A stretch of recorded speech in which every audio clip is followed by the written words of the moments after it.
नमस्कार दोस्तों। Indian GK की जो एक क्लास डेली शाम को 8 बजे आती है, इतिहास की क्लास, और इम्पोर्टेंट है आपके लिए। SSC, DP, railway, police, army, Agniveer, navy, इन सबों में शामिल हो जाता है।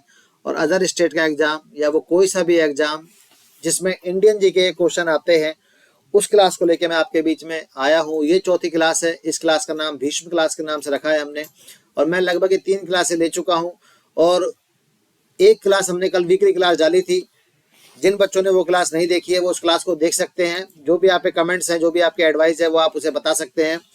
आज ही क्लास हम स्टार्ट करते हैं। एक बार मैं स्टार्टिंग में आपसे बोलूंगा कि जिन बच्चों के पास ये क्लास नहीं पहुंच रही है और आपको पसंद आ रही है, तो आप अपने दोस्तों के साथ इसे शेयर कर सकते हैं और आप इन वीडियो को लाइक कर सकते हैं। जिन्होंने चैनल को सब्सक्राइब नहीं किया वो चैनल को सब्सक्राइब करें। चलिए स्टार्ट करते हैं पहली क्लास के साथ में। पहला क्वेश्चन, प्रसिद्ध विद्वान अल बरूनी ने मुख्य रूप से खालिस्तान भाषा में लिखा था।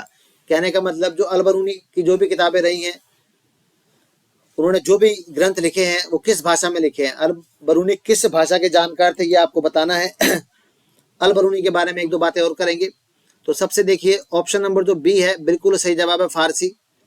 फारसी के अंदर यहाँ पे बात करें अल बरूनी,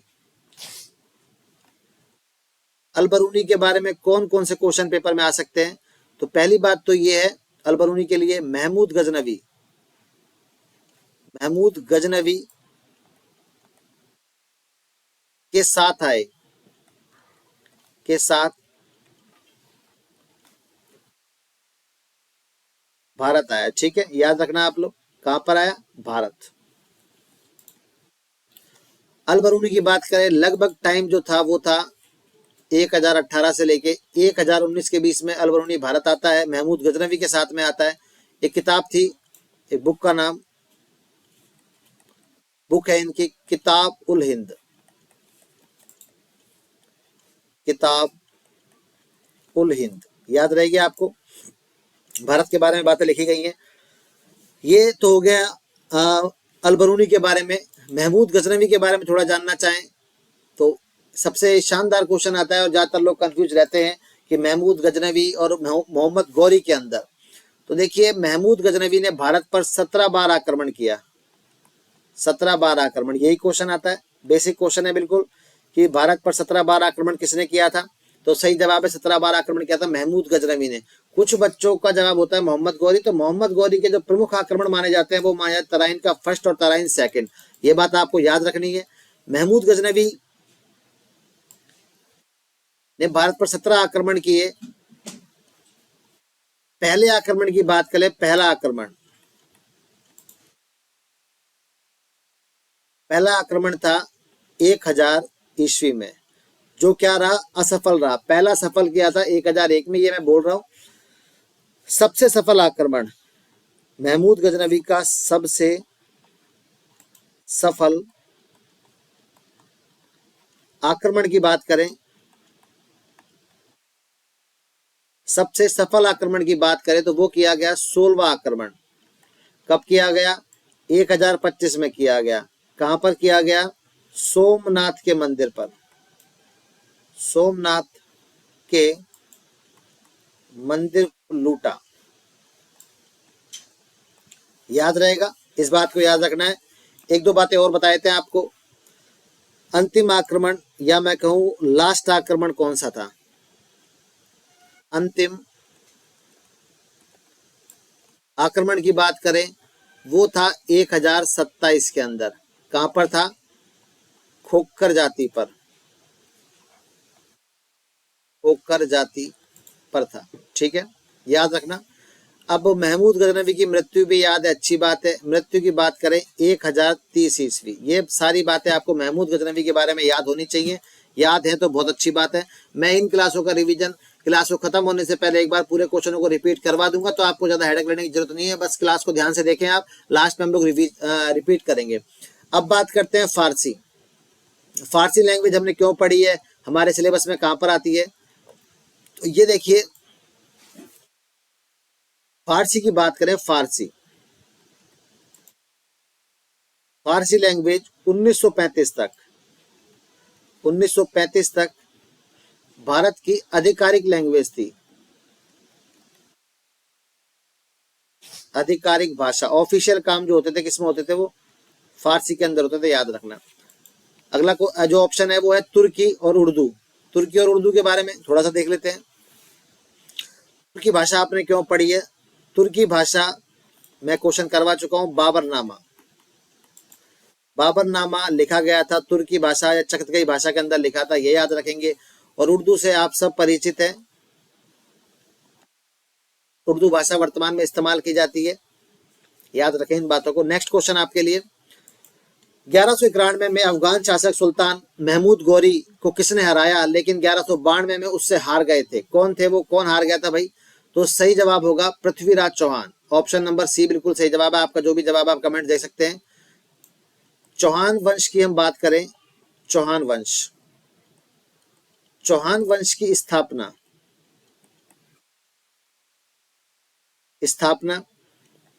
551 ईस्वी, वसुदेव चौहान।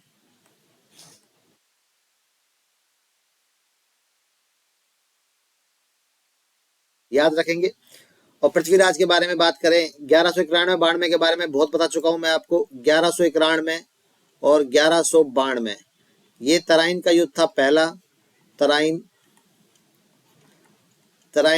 फर्स्ट और तराइन सेकंड। और थोड़ा सा देखें, पृथ्वीराज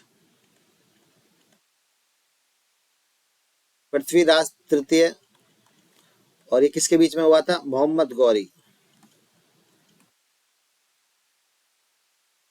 और इन युद्धों के परिणाम की बात करें तो पहला युद्ध जीतता है कौन? पृथ्वीराज चौहान। मोहम्मद गौरी पहला युद्ध हारता है।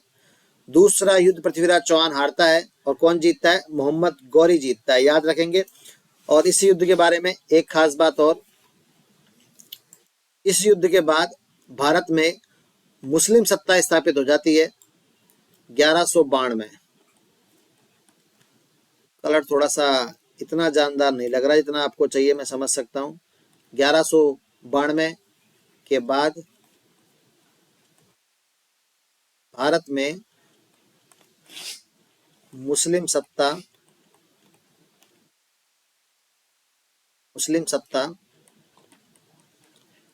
स्थापित हुई।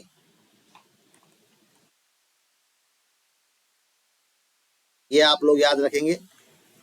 नेक्स्ट क्वेश्चन पे चलते हैं।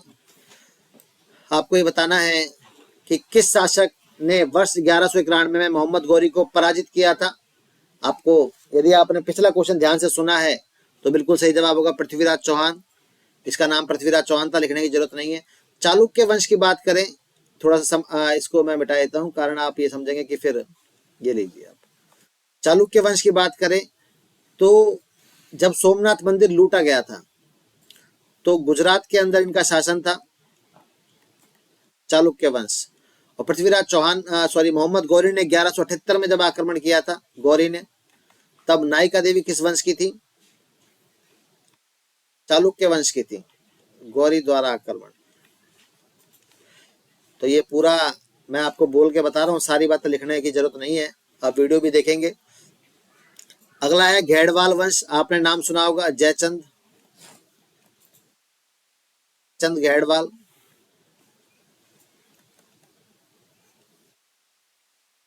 जयचंद घेड़वाल वो व्यक्ति जिसने 1192 में पृथ्वीराज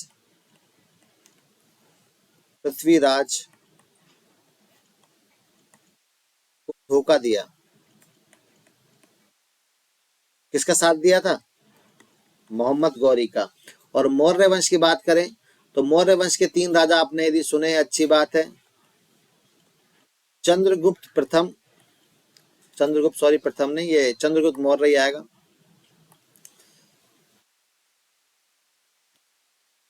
चंद्रगुप्त मौर्य। दूसरा नाम सुना हो आपने, बिंदुसार। और तीसरा नाम है अशोक। ये सारे के सारे राजा मौर्य वंश के थे, ठीक है। जब इनके बारे में और डिस्क्रिप्शन आएगा आपको जरूर बताया जाएगा। तो इस क्वेश्चन का सही जवाब है 1191 में पृथ्वीराज चौहान या चौहान तृतीय, ठीक है।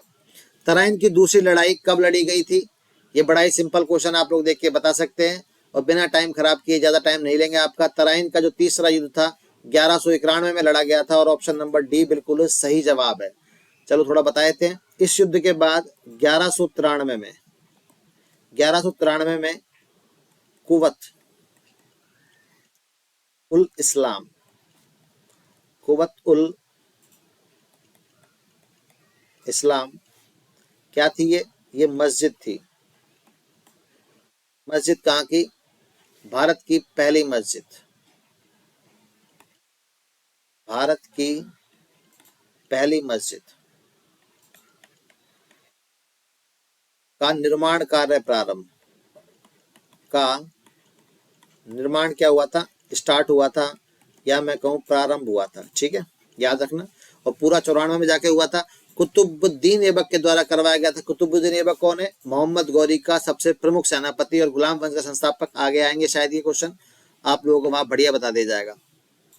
मोहम्मद गौरी का पहला आक्रमण कब किया गया था? जब उसने मुल्तान पर हमला किया था। वो ये सिर्फ जानना चाह रहा है कि मुल्तान पर आक्रमण कब किया था।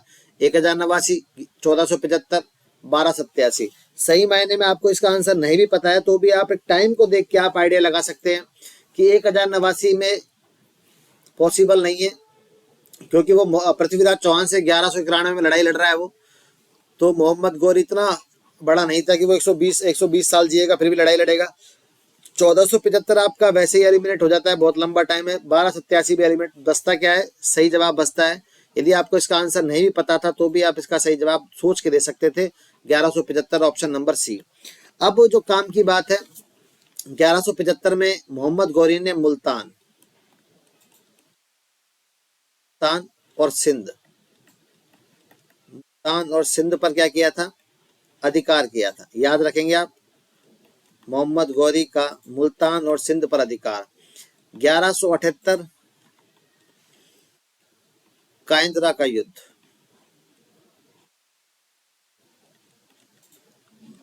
गौरी लड़ता है और गौरी इस युद्ध को क्या करता है? हारता है। गौरी इस युद्ध को हार जाता है। और फिर हम सबको पता है 1191, 1192 और 1194। यदि आप यहाँ खाली पेज में 1191 में क्या है भाई, मैं पूरा लिखने की जरूरत नहीं समझता क्योंकि बहुत सारे बार बता दिया। तराइन फर्स्ट। 1192 पर आपको बार बार फिर भी मैं इसलिए इतना भी इसलिए लिखता हूँ कि आपको याद हो जाए। तराइन सेकंड। और 1194 के अंदर लड़ा गया था चंदावर का युद्ध। चंदावर का युद्ध किस किस के बीच में? गौरी और जयचंद। ये जयचंद वही है, जयचंद गैडवाल की बात की जा रही है। इस युद्ध को गौरी जीतता है और जयचंद हार जाता है। ठीक, याद रखना। और जयचंद वंश की बात करें, चंद्रदेव संस्थापक थे। गैडवाल वंश के संस्थापक कौन है? गैडवाल वंश के फाउंडर चंद्रदेव। नेक्स्ट क्वेश्चन है आपके लिए। क्वेश्चन ये है, दिल्ली सल्तनत के दौरान निम्नलिखित में से किस प्रकार के कर एकत्रित किए जाते थे? कर को बताना है, टैक्स के बारे में। दिल्ली सल्तनत के टाइम पे कौन से कर इकट्ठे किए जाते थे? यदि इसका जवाब आपको लगता है रैयतवाड़ी सही है तो आप बताएं, ए लिख के भेजें। यदि आपको लगता है बी आयकर सही है तो बी लिख के भेजें। यदि आपको लगता है कि नहीं साहब महालवाड़ी सही है तो वो लिख के भेजेंगे आप। बाकी तो आप समझदार हैं। क्या है, आप लोग समझदार है नहीं है? और आपको लगता है खराज यदि सही है तो फिर तो उसकी तो बात ही नहीं है। जिन बच्चों को लगता है कि अब खराज बिल्कुल सही जवाब है तो वो सोच तो बिल्कुल सही रहे, इस बात में कोई दुविधा वाली बात नहीं है। तो ऑप्शन नंबर जो डी है वो बिल्कुल सही जवाब है आपका, खराज। अब बात थोड़ा सा टैक्सों के बारे में हो रही है तो कर लेते हैं। खराज का मतलब क्या था? ये था भूमि कर। क्या था? भूमि कर। और भूमि कर में कितना % हिस्सा? 1/10वां भाग। 1/10वां भाग देना पड़ता था। जैसे मान के चलो आप 100 रुपए कमाते हैं तो आपको देना पड़ेगा 1 रुपए। एक नहीं, सॉरी, 1/10 का मतलब 10 रुपए। 1000 कमाते तो 100 रुपए देने पड़ेंगे। अब अपन कुछ अलग कर हैं जो वो करों के बारे में बात करें। कर तो एक जजिया कर है, जजिया कर। जजिया की बात करें तो गैर मुस्लिम द्वारा दिया जाने वाला टैक्स, गैर मुस्लिम द्वारा दिया जाने वाला टैक्स,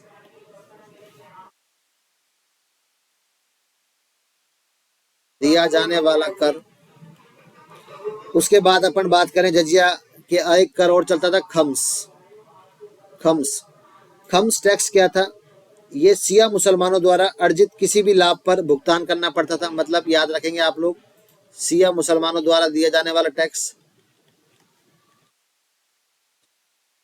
शिया मुसलमानों द्वारा दिया जाने वाला टैक्स। एक कर और आता है जकात। ये मुस्लिम्स द्वारा दिया जाने वाला क्या है? एक धार्मिक कर। धार्मिक कर कितना परसेंट होता था? लगभग 2%।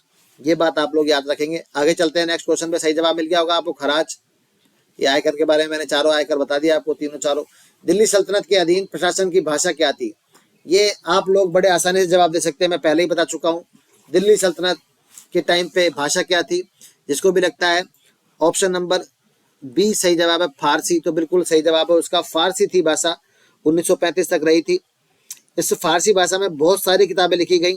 2 किताबों के नाम बता देता हूँ जिससे आप थोड़ा सा याद रखेंगे। बुक्स जो फारसी भाषा के अंदर लिखी गई हैं वो है तारीख ए फिरोज शाही। नंबर 1 कौन सी है? तारीख ए फिरोज शाही। याद रहेगी, बोले मेरे साथ एक बार, तारीख ए फिरोज शाही। बेशक मैं आपके सामने नहीं बैठा हूँ, पर जिन्होंने मुझे देख रखा है वो बिल्कुल महसूस कर पा रहे होंगे मैं उनके सामने ही हूँ। और आप ध्यान से सुन रहे हैं। और मैं आपसे जब बोलता हूँ कि एक बार दोबारा बोलें आप, और यदि उस टाइम आप बोलते हैं तो आप ये मान के चलें कि आपको एहसास ही नहीं होगा कि आप मोबाइल से पढ़ रहे हैं, कंप्यूटर से पढ़ रहे हैं। आप ये समझेंगे कि आप एक ऑफलाइन क्लास में बैठे हुए हैं और आपको 100% जी के याद होगी। बिल्कुल सही है, फतवा ए जहादारी। फतवा ए जहादारी याद रहेंगी। दोनों किताबों के नाम पढ़ें आप। दोनों किताबों के नाम क्या है? तारीख ए फिरोज शाही और फतवा ए जहादारी। ठीक है, याद रहेगा। अब सबसे बड़ी बात, इनका लेखक आपको बता दिया जाए। पहली किताब का लेखक हर किसी को पता होगा, अच्छी बात यह है। दूसरी किताब का भी लेखक वही है, जिया बर्नी, या फिर इसका पूरा नाम लिख दूं मैं, जियाउद्दीन बर्नी। पेपर में बर्नी के नाम से क्वेश्चन ज्यादा आता है, आप याद रखेंगे। तो क्वेश्चन हुआ क्या? दिल्ली सल्तनत के अधीन जो प्रशासनिक भाषा थी वो कौन सी थी? तो सही जवाब हुआ फारसी। फारसी के अंदर जियाउ बर्नी ने कुछ किताबें लिखी जिसकी जानकारी मिलती है, तारीख ए फिरोज शाही और फतवा ए जहादारी। अगला क्वेश्चन है, दिल्ली सुल्तानों के शासन के दौरान पांडुलिपि बनाने के लिए 4 चरणों की आवश्यकता होती थी। कौन सा निम्नलिखित में से एक नहीं है? आपको यह बताना है कौन सा चरण नहीं है। कभी भी देखिए, महत्वपूर्ण शब्दों और अंशों को उजागर करने के लिए सोना पिघलाना, ये बिल्कुल सही जवाब है, होता था ये। बाध्यकारी तैयार करना, ये भी होता था। पाठ लिखना सबसे ज्यादा जरूरी है। इस क्वेश्चन का जो सही जवाब है वो बचता है बी। संपादन का कार्य उस टाइम नहीं चलता था इतना ज्यादा, तो जो सही जवाब होगा वो होगा बी। याद रखें आप, बी है आपका बिल्कुल सही जवाब, ऑप्शन नंबर बी। बाकी इसमें ज्यादा कुछ बताने को है नहीं। पर सबसे पहले आप पहला जो प्रथम स्टेप था या पहला चरण था, प्रथम चरण, एक वो समझ लें बस। बाकी तो सब चीजें नॉर्मल है। कागज को तैयार करना, सबसे पहले क्या होता था उस टाइम? कागज ही नहीं था तो कागज को तैयार किया जाता था। कागज को तैयार करना, याद रहेगा। फिर इसके ऊपर स्याही को तैयार करना, फिर शब्दों को, पाठ को लिखना उसके ऊपर, फिर उसको बाध्यकारी तैयार करना, वो एक अलग स्टेप है। 4 स्टेप फॉलो करते थे। मार्क पॉली 1294 से 1294 के बीच भारत आए थे। तो आपको ये बताना है मार्क पॉली का संबंध किस देश से है, आप ये बताएंगे। यदि आप बता सकते हैं आप कमेंट्स करें आप लोग बिल्कुल। और मैं पहले आपको बता चुका था मार्क पॉली का संबंध किससे है। मार्क पॉली का संबंध किससे, आप ये बताएंगे। ऑप्शन नंबर ए बिल्कुल सही जवाब है, मार्क पॉली। सॉरी, पॉली नहीं, Mark Polo. Marco Polo. Marco Polo कहाँ से हो गई है? ये हो गई आपके वेनिस से। याद रहेगा, अच्छी बात है। इसके बाद 2-4 नाम आप और याद रखें जो पेपर में आते हैं, ये प्रमुख हैं और इन्हीं में से आपको पेपर में देखने को मिल जाएगा। मेगास्थनीज। आर्मी वाला क्वेश्चन तो एक भी बाहर नहीं जाएगा इस पेपर में से, ध्यान रखें आप। Indian army, navy, air force, Delhi police, इनके क्वेश्चन एक भी बाहर नहीं जाएंगे आपके। जो डैड जी की आपको पढ़ाई जा रही है बिल्कुल ध्यान से पढ़े और इन डिस्क्रिप्शन को याद कर लें आप लोग। मेगास्थनीज, और ये इस बार पहली बार नहीं हो रहा है, बहुत बार पढ़ाया है, बहुत बार क्वेश्चन तैयार करके दिए हैं बच्चों को। तो पेपर इन्हीं में से आते हैं, इसी में से आपको कोई ना कोई क्वेश्चन अलग अलग लैंग्वेज में मिलता है। दूसरा जो है वो था मेगास्थनीज, ग्रीक से आया था। तीसरा नाम है फैक्सियन। ये तो पिछली बार ऐसे जीडी के अंदर आया था फैक्सियन। फैक्सियन की अपन बात करें, यदि किसी ने नाम भी सुना है पहले तो मुझे कमेंट्स करके बताया फैक्सियन कहाँ का यात्री था जो भारत आया था। तो ये जवाब है आपका चीनी।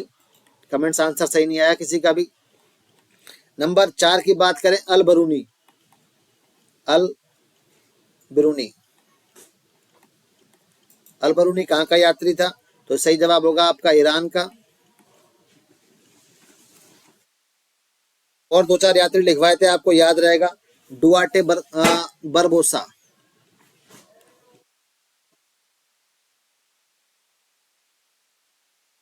डुआर्टे बरबोसा कहाँ का था ये मैंने आपको पहले ही बताया था कल परसों की क्लास में, पुर्तगाली। इसके बाद एक नाम और याद रखें, अल समुद्री, याद रहेगा। ये सारे किसी न किसी पेपर में आ चुके हैं, इसलिए लिखवा रहा हूं मैं आपको, अल समुद्री। अल समुद्री कहाँ का है? अरब। एक नाम है इबन बत्तूता, पेपर में खूब आता है, सुना होगा पेपरों में आपको, इबन बत्तूता। इबन बत्तूता, इबन बत्तूता एक देश पड़ता है मोरक्को। मोरक्को पड़ता है वर्तमान में दक्षिण अफ्रीका या साउथ अफ्रीका के बीच में। तो आपको याद रखना है। एक शानदार नाम है अब्दुल रजाक। ये क्रिकेटर नहीं पाकिस्तान का, एक इतिहासकार है ये, अब्दुल रजाक। पर आप इसे क्रिकेटर के तौर पे याद रख ले तो भी आपका काम बन जाएगा। अब्दुल रजाक भी कहाँ से था? ईरान से। और एक नाम और याद रखें, ये मेरे को बताने की जरूरत नहीं होनी चाहिए, मैं आपके लिए छोड़ूंगा, आप लोग कमेंट्स बॉक्स में बताएंगे मुझे, विलियम हॉकिंग्स। ये मैं पहले बता चुका हूं, आपको सिर्फ ये बताना है कि कहाँ से आया था ये आपके लिए क्वेश्चन है, जो कमेंट बॉक्स में करेगा तो ये पता चलेगा कि वो पढ़ रहे हैं। एक बार रिपीट कर देता हूं मैं, ये कुछ पूछा गया, मार्को पोलो भारत में आया था, अच्छी बात है, कब कहाँ से आया था ये पूछा गया इसमें, तो ये आया था वेनिस से। मेगास्थनीज मैंने आपको बताया, मेगास्थनीज कहाँ से? ग्रीक से। फैक्सियन कहाँ से? चीन से। अल्बरूनी कहाँ से? ईरान से। और ये आपके लिए डुआर्टे बरबोसा कहाँ से? पुर्तगाली से। अल समुद्री कहाँ से? अरब से। Ibn Battuta Morocco South Africa. Abdul Razzaq Iran से। विलियम हॉकिंग्स कहाँ से आया था? ये आपके लिए क्वेश्चन है, क्यों? क्योंकि मैं पहले बता चुका हूँ। निम्नलिखित में से कौन सा कथन गलत है, आपको ये बताना है। दिल्ली सुल्तानों के समय अरबी प्रशासनिक कामकाज की भाषा थी। जो बच्चे ध्यान से पढ़ रहे हैं, आप बात को समझेंगे। आप सल्तनत काल की बात करें, सुल्तान के काल की बात करें तो 1206 से लेके सुल्तानों का टाइम स्टार्ट होता है 1526 तक। 1526 से लेके सुल्तानों का बादशाहों का टाइम स्टार्ट होता है 1707 तक, ये टाइम था। इससे पहले इस टाइम के बीच में जो स्टार्ट लैंग्वेज यूज होती थी वो होती थी फारसी। इस बात को याद रख लें आप, फारसी।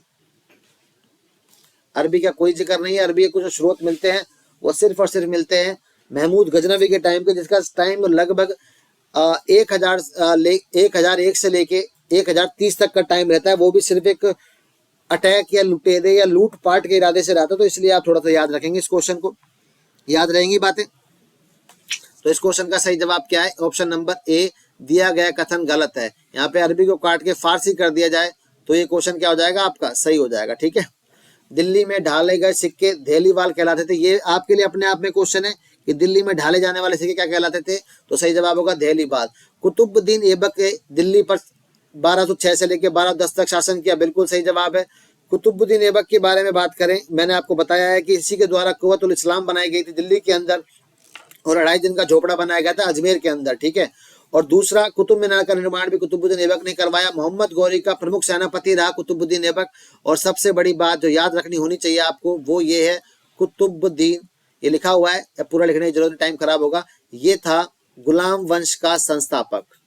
गुलाम वंश का संस्थापक, याद रहेगा आपको। गुलाम वंश का संस्थापक कौन था? कुतुबुद्दीन ऐबक। और इसकी उपाधियों की बात करें, उपाधियां भी याद रखेंगे, पेपर में आती है उपाधि। इसकी उपाधि थी लाख बख्श। क्या उपाधि थी इसकी? लाख बख्श। एक उपाधि और थी कुरान खान। दो उपाधि याद रखेंगे, लाखों का दान देता था गरीब लोगों को, लाख बख्श कहलाया। कुरान को पढ़ना जानता था, कुरान खान कहलाया। कुव्वतुल इस्लाम मस्जिद का निर्माण कहाँ पर किया गया था, आपको बताना है। इसके बारे में ज्यादा बताना बेईमानी है नहीं है। मैसूर नहीं है, आगरा नहीं है, पुणे नहीं है, बिल्कुल सही जवाब है दिल्ली। कब करवाया गया था? स्टार्ट हुआ था 1193 में और चला था कब तक? 1194 तक, याद रहेगा। किसके द्वारा करवाया गया था? कुतुबुद्दीन ऐबक के द्वारा। कुतुबुद्दीन ऐबक याद रखेंगे आप लोग, ठीक। कुतुबुद्दीन ऐबक के बारे में और क्वेश्चन भी जब आगे डिस्कस करेंगे उसमें बताएंगे। अगला क्वेश्चन है, हौज ए सुल्तानी, दिल्ली के बाहर एक बड़ा जलाशय था जिसका निर्माण किसने करवाया था? किसके द्वारा करवाया गया था? नसीरुद्दीन महमूद, सुल्तान इल्तुतमिश, कुतुबुद्दीन ऐबक या गयासुद्दीन बलबन? तो सही जवाब क्या होगा आपका? सुल्तान इल्तुतमिश इस क्वेश्चन का बिल्कुल सही जवाब है। जो भी आपके कमेंट्स हैं आप बताएं, आपको लगता है कोई और था यदि इसका सही जवाब तो वो बता सकते हैं आप लोग।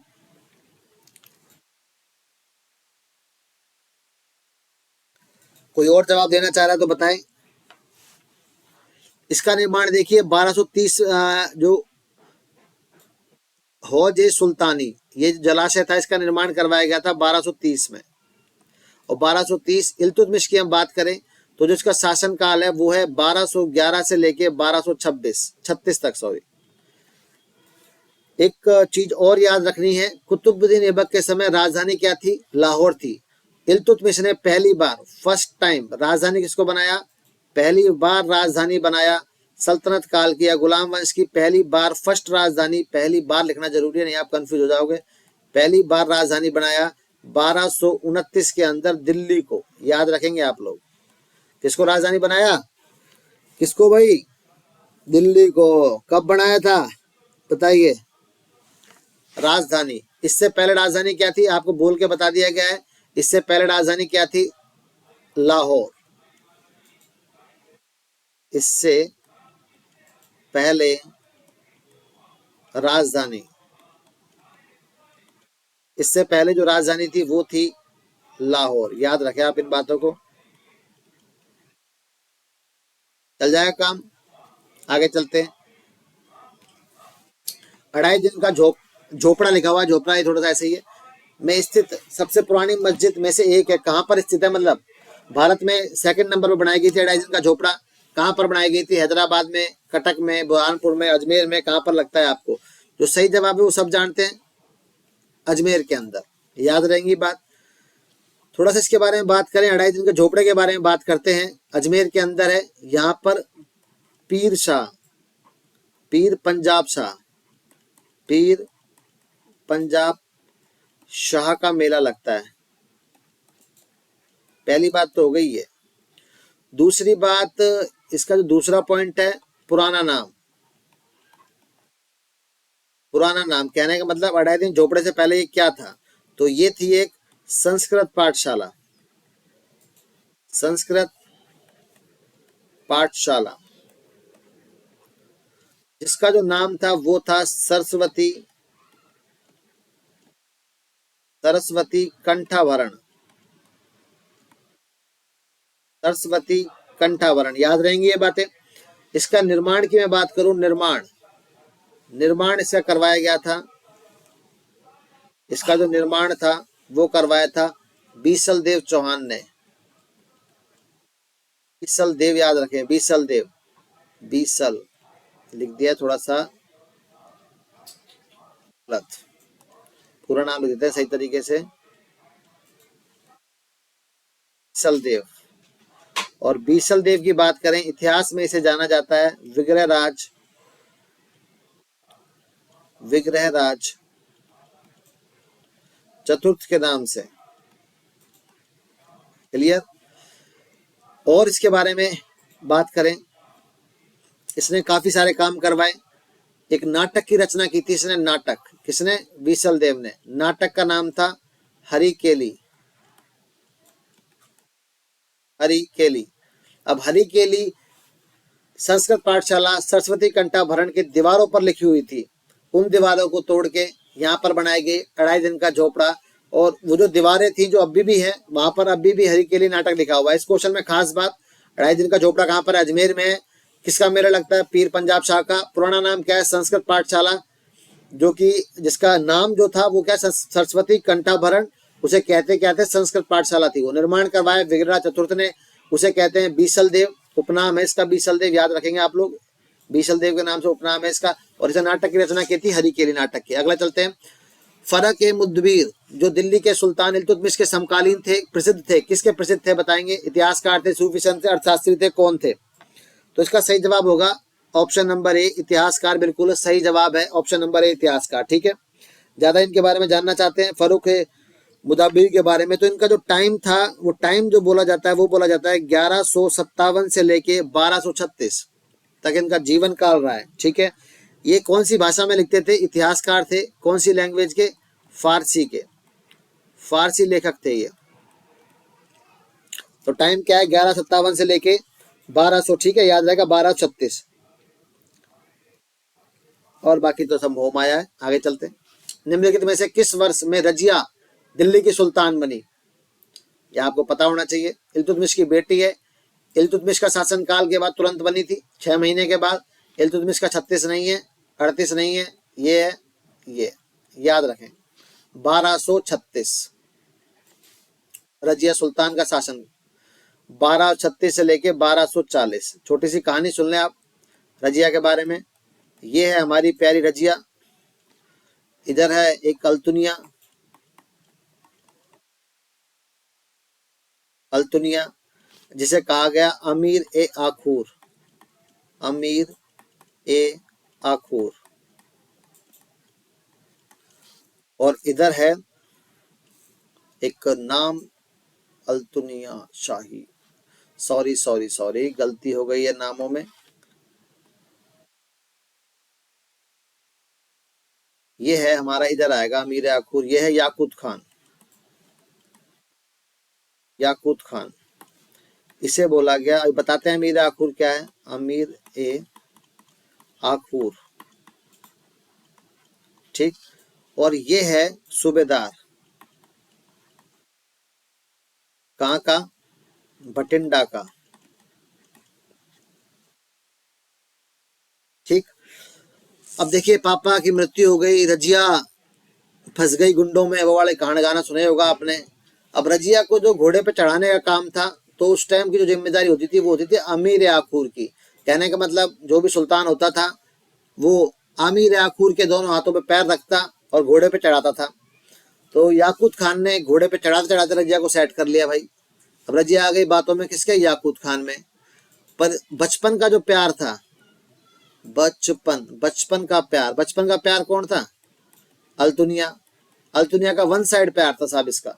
अल्तुनिया बचपन से ही, वो आपने सलमान खान की पिक्चर देखी होगी, माला जपे हम और वलमाला पहराओ तुम, वो वाला सीन हो गया इसके साथ भाई, अल्तुनिया के साथ में।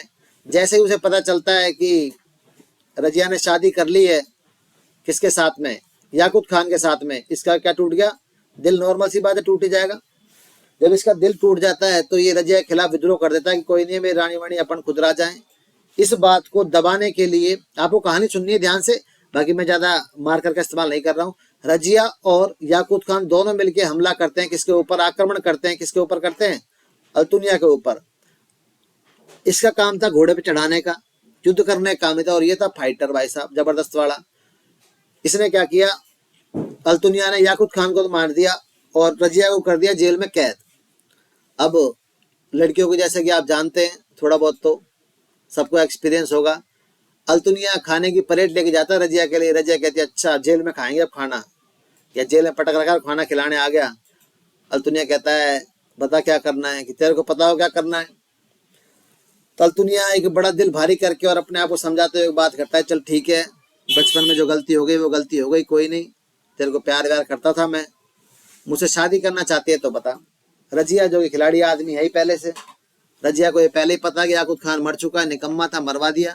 वो कहता है कोई नहीं, पुराने की रोने की बजाय ये, चलो ठीक है दूसरे के साथ कर लेते हैं। नॉर्मल बात थी यहाँ की साइड से। तो अल्तुनिया से क्या किया गया? उसने विवाह करा। अल्तुनिया से विवाह होने के बाद दोनों जने बढ़िया, सिस्टम कोई नहीं, पर वो कहता ना जैसे किस्मत में सुख नहीं होता, वो नहीं मिलता नहीं है। अल्तुनिया, अल्तुनिया और बात करें वेट्स मतलब शादी, किससे कर लेता है? रजिया से कर लेता है। रजिया का एक भाई और था, वो याद रखें आप, रजिया का भाई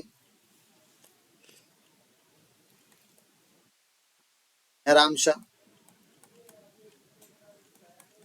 बहराम शाह ने क्या किया? सेनापति को भेजा, एक सेनापति उसका, बहराम शाह का सेनापति, जिसका नाम था एतगीन। दोनों इनको मारने के लिए भेजता है। ये एतगीन इससे बड़ा फाइटर, इसने बेचारे दोनों मार दिए, दोनों जोड़े मार दिए, दोनों क्या कर दिया, मार दिया। और मकबरा पता कहाँ बना है, जो पेपर में आता है मकबरा, जगह पड़ती है, यदि आप में से कोई कैथल का हो तो वहां मिल जाएगा आपको। कैथल हरियाणा के अंदर इनका मकबरा बना दिया, याद रखें इस बात को, कहानी को, ठीक है। तो क्वेश्चन ये था कि दिल्ली सुल्तान रजिया का टाइम है 1236 से लेकर 1240। ये आपको याद रखना है कि किससे शादी करती है दूसरी, तो आप करती है अर्तुनिया से। पहली शादी किससे करती है, याकुत खान से करती है। याकुत खान को और मारता है, अल्तुनिया मारता है। अल्तुनिया कहाँ का है, भटिंडा का है। भटिंडा कहाँ पड़ता है, पता होना चाहिए, कमेंट्स करना आप लोग, इतना भी नहीं पता क्या। अल्तुनिया दूसरी शादी रजिया की होती है उससे। और मकबरा कहाँ बना देता है, कौन बनाता है, एतगीन। एतगीन है सेनापति, ये भी जानना चाहते हो। ये था सूबेदार, ये भी सूबेदार था। ये है सूबेदार बदायूं। बदायूं, बदायूं कहाँ पड़ता है, यूपी के अंदर, याद रखें आप। धन्यवाद। अगले क्वेश्चन पे चलते हैं। दिल्ली में जमात खान मस्जिद, दिल्ली में जमात खान मस्जिद, खाना मस्जिद का निर्माण किसके द्वारा करवाया गया, बताएंगे आप। जमात खान मस्जिद, कुतुब अल दीन मुबारक शाह, जलालुद्दीन फिरोज, अलाउद्दीन खिलजी, खिज्र का। मुझे लगता है खिज्र का सही जवाब होगा, बाकी तुम्हें कुछ और लग रहा है, बताओ। तुम्हारे भी देख लेते हैं भाई, आपको क्या लग रहा है, क्या पता आपको सही लग रहा हो, बताइए जो भी कमेंट्स लग रहा है आपको। पर दुख के साथ सूचित किया जाता है, जवाब मेरे ही सही है, खिज्र खां। याद रहेंगे आप लोग, ये भावना मत भेजना इन शब्दों में। खिज्र खां के बारे में याद रखेंगे, 1315 से लेके 1320 तक का शासन। इसके बारे में याद रखेंगे खिलजी वंश। कौन सा वंश, खिलजी वंश। खिलजी वंश के बारे में याद रखेंगे 1290 से लेके 1320। खिलजी वंश के बारे में दो बातें याद रखेंगे। संस्थापक, संस्थापक कौन है, संस्थापक है जलालुद्दीन, जलालुद्दीन खिलजी। और लास्ट है मुबारक शाह, मुबारक शाह। एक नाम और आता है खुसरो शाह, ठीक है। बहुत बढ़िया, आगे चलते हैं, चलो। निम्न में से कौन सा स्मारक खिलजी राजवंश द्वारा बनाया गया। बहुत ही सिंपल क्वेश्चन है, ज्यादा टाइम नहीं लेंगे अपन लोग इसमें भी। तो बताइए आप, अलाई दरवाजा, बड़ा गुम्बद, शीश गुम्बद, या फिर सफदरगंज का मकबरा। जल्दी बताइए आप, मेरे को तो पता है। ऑप्शन नंबर ए जिसको लग रहा है उसका जवाब बिल्कुल सही है, अलाई दरवाजा। खिलजी वंश के द्वारा कौन सा बनाया गया था, अलाई दरवाजा। अलाई से नाम समझ में आ रहा हो, अच्छी बात है। अलाई से निर्माण किसने करवाया, अलाउद्दीन, अलाउद्दीन। ये लीजिए साहब, ये कह रहा है बहुत देर हो गए इसको, अलाउद्दीन खिलजी, ठीक है। उसके बाद बात करें बड़ा गुम्बद। बड़ा गुम्बद का निर्माण किसने करवाया, कोई बताना चाहे बता सकता है। बड़ा गुम्बद का निर्माण जो था वो दिल्ली के अंदर है, पहली बात तो ये होना चाहिए। लोधी वंश है, दूसरी बात ये। और 1490 में करवाया गया था। कब करवाया गया था, 1490। इसका मतलब है सिकंदर लोधी, सिकंदर लोधी के द्वारा, ठीक। अब बात आता है, ये आपका लिखा हुआ है सफदरजंग का मकबरा। कहाँ पर है भाई सफदरजंग का मकबरा, जल्दी बताओ। दिल्ली में सही रहेगा क्या, दिल्ली में बनवा दे इसको। तुम कहो तो, मेरे हाथ में पेन है, कहीं बनवा दूंगा मैं। आओ भाई, दिल्ली बिल्कुल सही जवाब है। 1754 के अंदर इसका निर्माण हुआ। किसने करवाया, जिसका मकबरा है नवाब सफदरजंग द्वारा। अब क्या बच गया ये बताओ, लास्ट में क्या बचा, जल्दी बताइए आप लोग, कमेंट्स करा करें, बोला करें। शीश गुम्बद बच गया साहब। कहाँ बच गया, शीश गुम्बद। ये भी सेम है, बिल्कुल सेम है। ये सी किसके साथ में, शीश गुम्बद। देखो मैं ऐसा करता हूँ, ये बिल्कुल सेम है, सारी की सारी बात है शीश गुम्बद के साथ में। बस एक थोड़ा सा आपको जो याद रखना है, शीश गुम्बद इसका टाइम याद रखना है 1489। एक बार रिपीट कर देता हूं मैं आपको।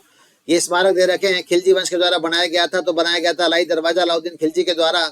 उसके बाद याद रखना है बड़ा गुम्बद किसने बनवाया था, दिल्ली में बनवाया लोधी वंश के सिकंदर लोधी ने 1490 में। शीश गुम्बद किसने बनवाया था, दिल्ली में बनवाया गया लोधी वंश के सिकंदर लोधी के द्वारा बनवाया गया, 1489 में बनाया गया। और अंतिम था सफदर जंग का मकबरा कहाँ पर बनाया गया, तो दिल्ली के अंदर 1754 के अंदर बनाया गया। और कहाँ पर, नवाब सफदर जंग के द्वारा ही बनाया गया था। चले आगे, आगे चले। फारसी इतिहासकार ने मुस्लिम सुल्तानों का वर्णन इस रूप में किया है, किसके रूप में किया है बताइए। भगवानों का अवतार, भगवानों की छाया, भगवान का शागिर्द, भगवान का अनुयायी। फारसी इतिहासकारों ने मुस्लिम सुल्तानों को बोला है भगवान की छाया, भगवान का प्रतीक माना गया है राजाओं को, और ये बिल्कुल सही जवाब है। ईश्वर की छाया कह सकते हैं आप। और इस बात की जानकारी मिलती है, जानकारी जो मिलती है, जानकारी जो मिलती है वो मिलती है कुव्वतुल इस्लाम मस्जिद के लेख में। कुव्वत उल इस्लाम, इस्लाम मस्जिद के लेख में। मुझे पता रहता है कि आप लोग लास्ट में परेशान हो जाते हो क्लास के, आप चाहते हो क्लास 40 मिनट की डाली जाए। यदि आप लोग लास्ट में लाइव नहीं रहेंगे और चले जाए करेंगे तो मैं इस क्लास को ऑटोमेटिक 40 मिनट की कर दूंगा। आप ही कहने की जरूरत नहीं पड़ेगी, विश्वास मानिए। पर आप चाहते हैं क्लास से यदि हमें पढ़ना है तो फिर हमें थोड़ा ज़्यादा पढ़ना चाहिए, थोड़ा ज़्यादा देखना चाहिए, जैसे टीचर को भी पढ़ाने में मजा आए। समझ रहे हो। यदि कोई मान के चलो आपने कोई खाना बनाया और सामने वाले ने कहा खाना ठीक है, तो अगली बार ऐसे बनाएगा वो।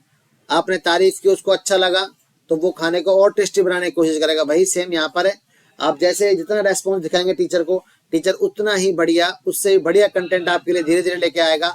अलाउद्दीन खिलजी ने अपने सैनिकों के लिए एक नए गैरिसन शहर का निर्माण किया था, जिसका नाम क्या था, तो सही जवाब है, बिल्कुल सही जवाब होगा श्री। क्या है सही जवाब? श्री। कहां पर था ये? दिल्ली के अंदर। सैनिकों के रहने का स्थान था ये, सैनिकों के रहने का स्थान, बात नंबर 1। ठीक है। दूसरी बात क्या थी? अलाउद्दीन खिलजी बोले तो एक पहला शासक जिसने सैनिकों को क्या देना स्टार्ट किया था? वेतन दिया। किसको देगा वेतन? सैनिकों को। आगे चलते हैं नेक्स्ट क्वेश्चन पे। मैसूर सिंध से कोई मतलब नहीं, इनको आगे देखेंगे। अलाउद्दीन खिलजी द्वारा लगाया गया खराज कर किसानों की उपज का कितना % था? अलाउद्दीन खिलजी ने खराज को बहुत ज्यादा बढ़ा दिया। एक के द्वारा खराज मैक्सिमम कर दिया गया था। कितना था ये? 50%। ऑप्शन नंबर बिल्कुल सही है आपका डी।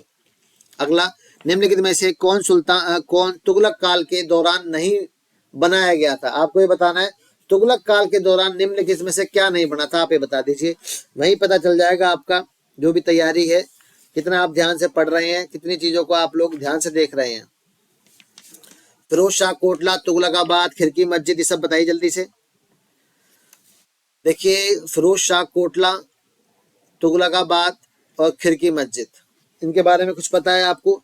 ये तीनों के तीनों स्मारक तुगलक वंश के अंदर तुगलक में बनाए गए थे। फिरोज शाह कोटला आप सब जानते हैं, FST, फिरोज शाह तुगलक के द्वारा बनाई गई FST। तुगलकाबाद की बात करें, GST के द्वारा बनाई गई, मतलब GST मतलब गयासुद्दीन तुगलक। खिड़की मस्जिद भी किसके द्वारा बनाई गई थी? FST के द्वारा। अब बात करते हैं जामा मस्जिद। जामा मस्जिद का निर्माण करवाया था शाहजहां ने, शाहजहां। और शाहजहां का टाइम आप यदि आपको याद है तो मैंने काफी बताया आपको, कितना था भाई?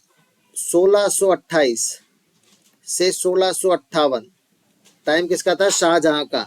और जामा मस्जिद कहां पर बनाई गई? आगरा के अंदर बनाई गई थी जामा मस्जिद। जामा मस्जिद आगरा के अंदर बनाई गई थी। ठीक है, याद रहेगा। और शाहजहां ने क्या क्या बनाया था? एक बनाई थी इसने मोती मस्जिद, मोती मस्जिद बनाई इसने। और बनाया इसने लाल किला। कौन सा किला? लाल किला। लाल किला भी याद रखेंगे, कौन सा है लाल किला? दिल्ली वाला, आगरा वाला? तो इसका सही जवाब होगा दिल्ली। और ये कहाँ पे थी मोती मस्जिद? ये है आगरा, शाहजहां के द्वारा बनाई मोती मस्जिद, पेपर में खूब आती है। और इस क्वेश्चन का सही जवाब होगा आपका Jama Masjid, option number D. आगे चलते हैं। निम्नलिखित में से कौन भारत का 14वीं शताब्दी का यात्री था? 14वीं शताब्दी में, कहने का मतलब अब जो समझदार बच्चे हैं वो तो समझ गए हैं लगभग, उनको तो जरूरत है ही नहीं। और मैंने आपके लिए स्पेशल सारे नाम लिखवाए थे मैंने, तो सही जवाब होगा इब्न बत्तूता, 1333। 14वीं शताब्दी हो गई। कहाँ से आया था? मोरक्को से। मोरक्को कहाँ पड़ता है? साउथ अफ्रीका के अंदर। अब मुझे बताइए बरबोसा कहाँ से है? जल्दी बताओ। बरबोसा बताया था मैंने आपको कल, पहले ही बता चुका हूं मैं, जल्दी बताएं। पुर्तगाल सही है बिल्कुल। ये सारा आपको लिस्ट दे रखी है, बताना आप लोग। देखिए थोड़ा ये देख लीजिए किसके टाइम में आया था ये नई बात है आपके लिए। कृष्ण देव राय।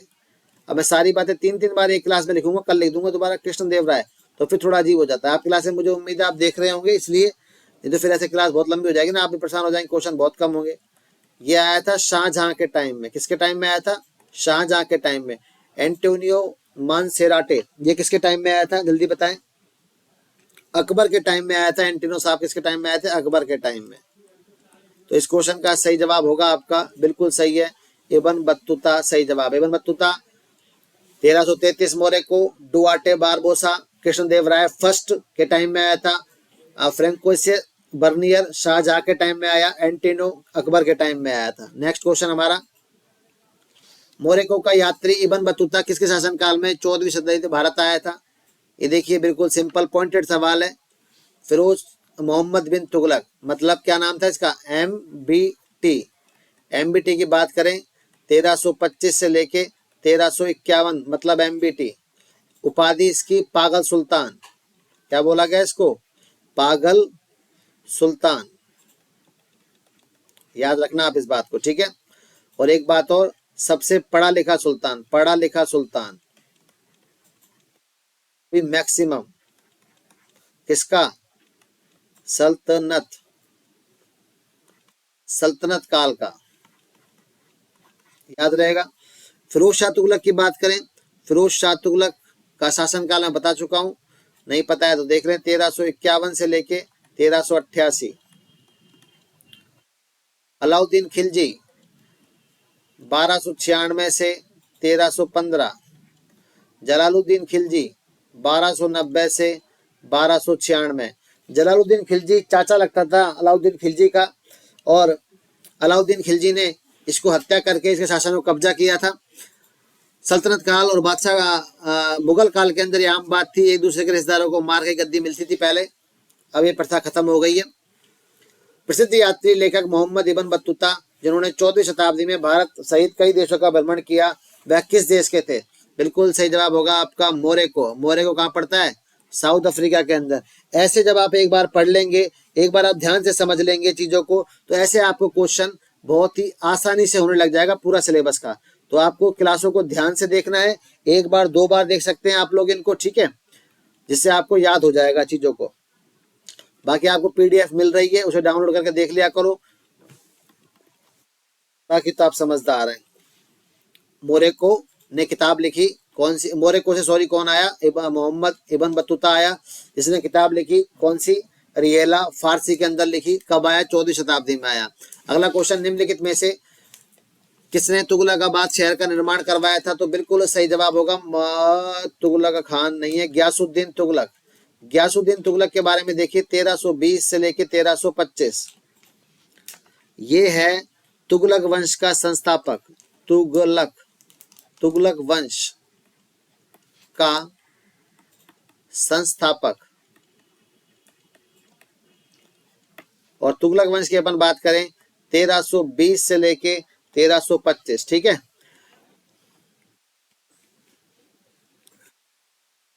अभी क्वेश्चन बच रहे हैं, अभी मैं सोचा क्वेश्चन हो गए पूरे। निम्नलिखित में से कौन इब्राहिम लोदी को पराजित करने के बाद मुगल सम्राट बना? तो कौन बना था? बाबर। बाबर है संस्थापक किसका? मुगल काल का। बाबर है संस्थापक मुगल काल का, ठीक है। 1526 से 1707 क्या है? मुगल काल। क्या कहलाता है भारत के इतिहास में? मुगल काल कहलाता है, याद रखें आप लोग। और दूसरी बात, सबसे खास बात जो है बाबर का जो शासनकाल था, बाबर खुद का शासनकाल की अपन बात करें तो 1526 से लेके 1530। आगे चलते हैं। लोधी वंश की नींव निम्नलिखित में से किसके द्वारा रखी गई थी? लोधी वंश की नींव रखी गई थी, बताइए। इब्राहिम लोधी, सिकंदर लोधी, जलालुद्दीन लोधी या बहलोल लोधी? सही जवाब है बहलोल लोधी। बहलोल लोधी ने तुगलक सैयद वंश का अंत किया, उसके बाद इसकी नींव रखी। पहला शासक कौन था? बहलोल लोधी। दूसरा शासक सिकंदर लोधी, आगरा बसाया। और तीसरा और लास्ट, इन तीनों में बता रहा हूं मैं आपको, शासक कौन था? इब्राहिम लोधी। राजा मान सिंह तोमर ने जैसलमेर, बीकानेर, मैसूर, ग्वालियर पर शासन किया था, बताएंगे। मान सिंह तोमर ने कहां पर शासन किया था? जिन बच्चों को जानकारी है वो कमेंट्स कर सकते हैं। ऑप्शन नंबर ए सही है, बी सही है, सी सही है या फिर उनका डी सही है। जो भी सही जवाब लगता है, लोधी वंश हो ही गया था आपके लिए। जल्दी बताएं, अब इतना टाइम नहीं है।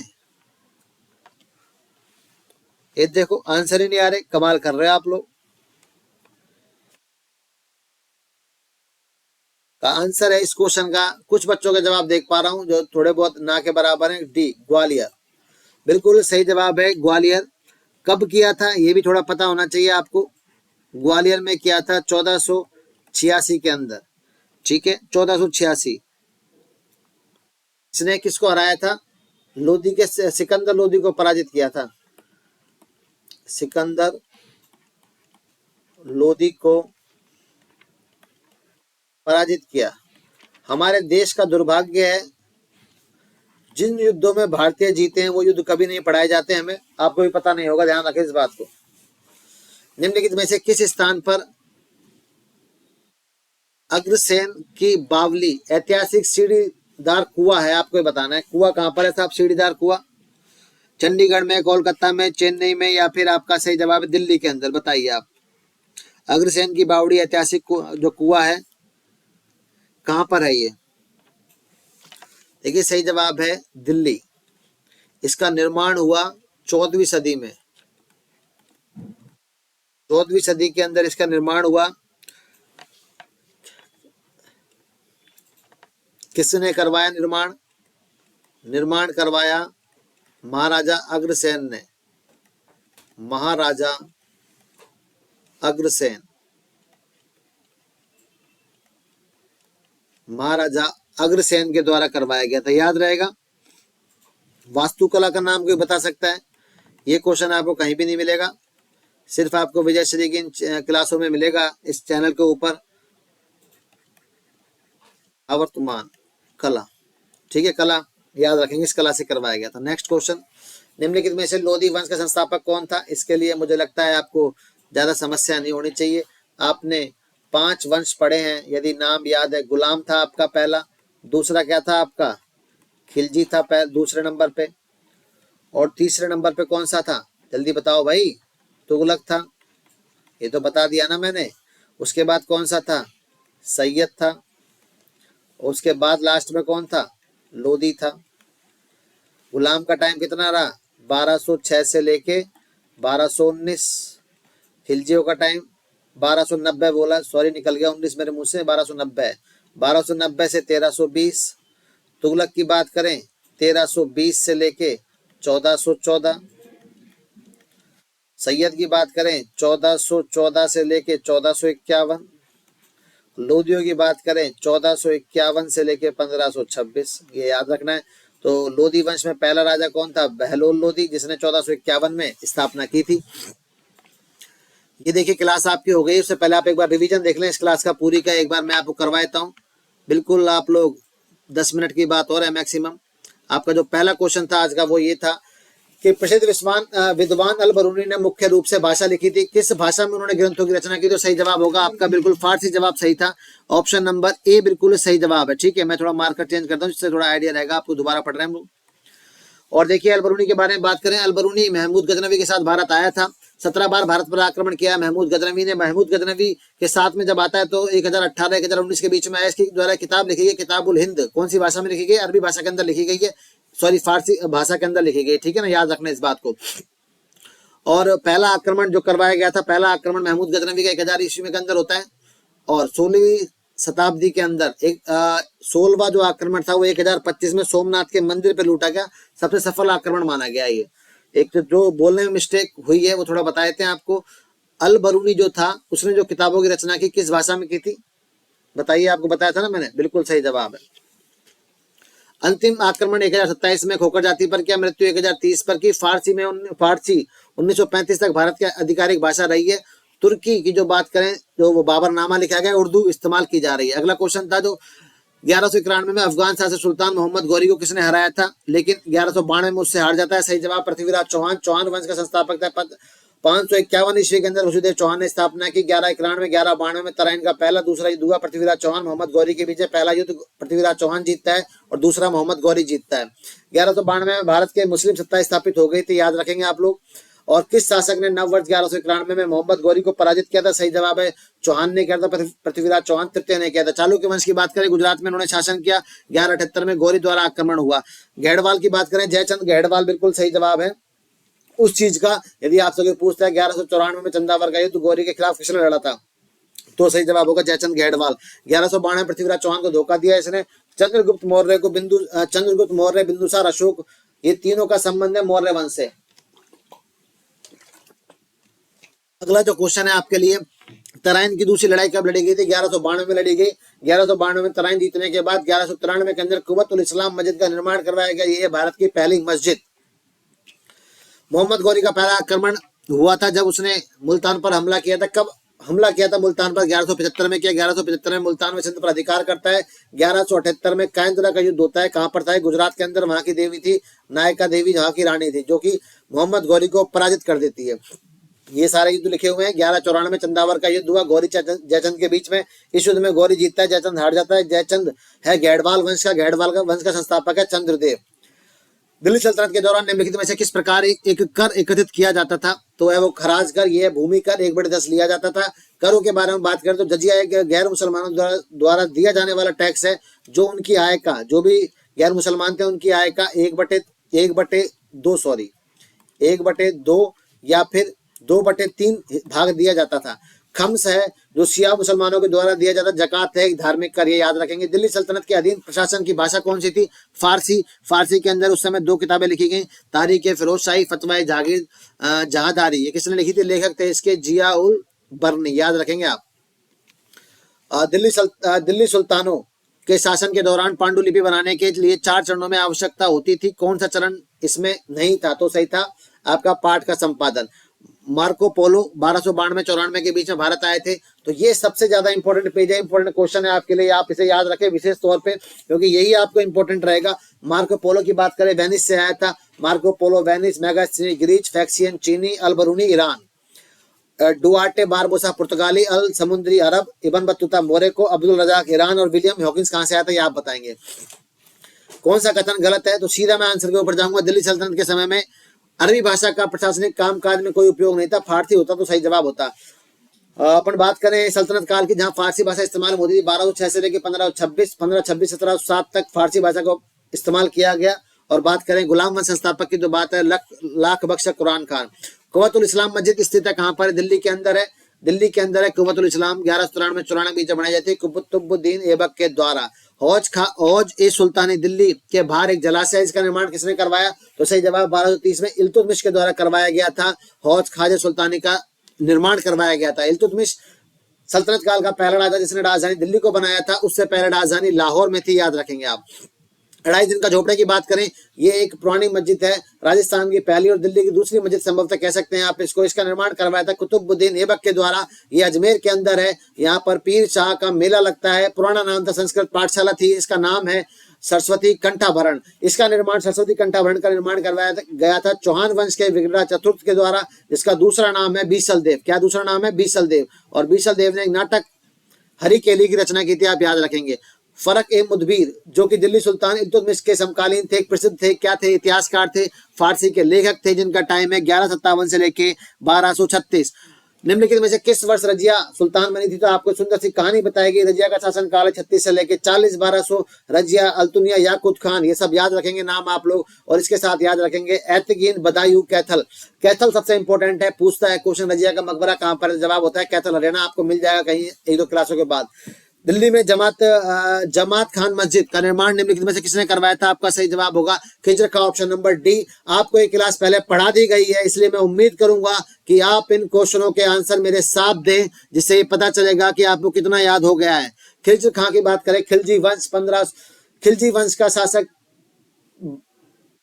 ये जो सही जवाब है इसका 1315 सही लिखा है क्या? 1315 से 1320। खिलजी वंश 1290 1320। संस्थापक जलालुद्दीन खिलजी। लास्ट है मुबारक शाह और खुसरो शाह। निम्नलिखित में से कौन सा शासक खिलजी राजवंश के द्वारा बनाया गया था? जो भी स्मारक बनाए गए हैं, तो सही जवाब है अलाई दरवाजा। अलाई दरवाजा की बात करें, अलाउद्दीन खिलजी ने बनवाया था दिल्ली के अंदर 1700।